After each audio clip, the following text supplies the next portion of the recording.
You know what finally made me rethink everything I thought I knew about building soil? It was about 12 years ago, and I was struggling. I'd spent nearly $200 on bagged organic soil amendments and specialized fertilizers because my tomatoes were looking yellow and stunted. I was doing everything the books told me to do, but my garden looked like it was on life support. Then, I happened to be over at my Amish neighbor's place, a man named Levi who's been farming the same few acres in Lancaster County since he was a boy. He was out in his kitchen garden with a shovel, burying what looked like a bucket of gray, slimy kitchen scraps directly into a trench between his pepper rows. No compost bin, no turning, no waiting 6 months for it to break down. His plants were twice the size of mine and deep, vibrant green. It made me realize that while I was busy buying solutions in a plastic bag, he was building a system that fed itself. Today, I'm going to walk you through exactly how they do it and how you can start using it in your own backyard without a single expensive gadget. And stick around to the end because I'll share a specific eggshell technique that prevents blossom end rot before it even starts. I'll be the first to admit I spent the first 15 years of my gardening life obsessed with the perfect compost pile.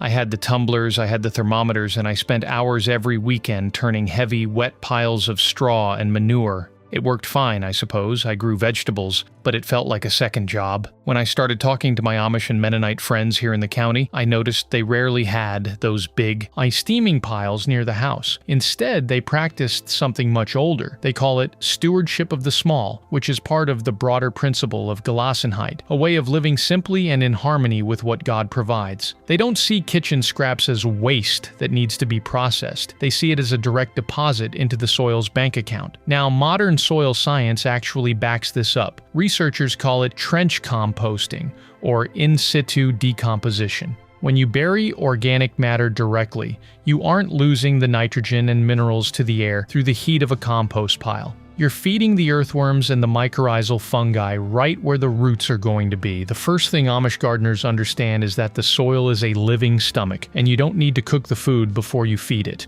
Most of us are taught to wait until everything is black and crumbly, but Levi showed me that burying green scraps, things like potato peels, cabbage hearts, and apple cores, directly into the soil provides a slow-release energy source. I used to think this would burn the plants or attract every raccoon in Pennsylvania, but the trick is the depth. You want to dig a trench at least 12 inches deep. If you're in a colder climate, say zones 3 through 5, you want to do this in the fall so the winter freeze-thaw cycle can help break those fibers down before spring planting. For those of you in zones 6 and 7, you can actually do this throughout the summer between your wide-spaced rows of corn or staked tomatoes. Now, let's be straight with you about something. This isn't a standalone trick. It's one piece of a system, and the system is what makes the difference. If you just bury a pile of scraps and forget about the rest of your soil health, you're missing the point. This next piece is one that I completely overlooked for most of my gardening life. When the Amish bury these scraps, they always balance the wet with the dry. If they're putting in a bucket of wet kitchen peels, they're almost always throwing in a handful of shredded corn stalks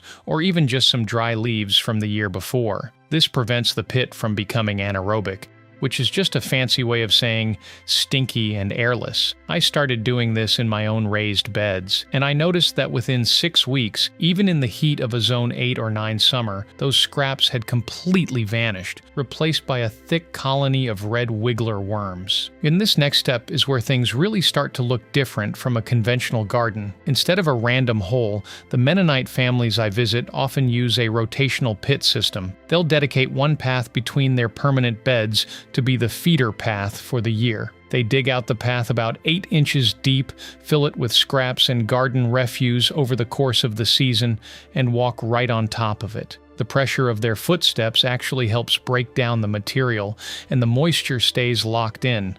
By the next season, that path becomes the new planting bed, and the old bed becomes the path. It's a closed-loop system that requires zero outside fertilizer. I tried this 3 years ago with my kale and broccoli, and the stems were as thick as my wrist. I want to be up front here because I think honesty matters more than hype. Your first year doing this, you might not see a massive jump in yield. Realistic first-year expectations are about a 10 to 15% improvement in soil tilth. That's still a win. Improve your technique each year, let those microbes build up, and by year 3, your soil will feel like chocolate cake. I'll be honest with you, I was skeptical about the trash part of this. I saw a Mennonite friend once burying old wool rags and even 100% cotton scraps from a sewing project. He told me that anything that came from the earth should go back to it. That's the heart of the system. In a conventional garden, we see a piece of cardboard or a cotton string as something for the blue bin. To the Amish, that's carbon. It's a sponge that holds onto water. If you're in those drier southern zones like 8 or 9, burying high carbon materials like plain brown cardboard or heavy cotton cloth 10 inches down acts like a subsurface reservoir. I started burying my old 100% cotton t-shirts under my squash mounds,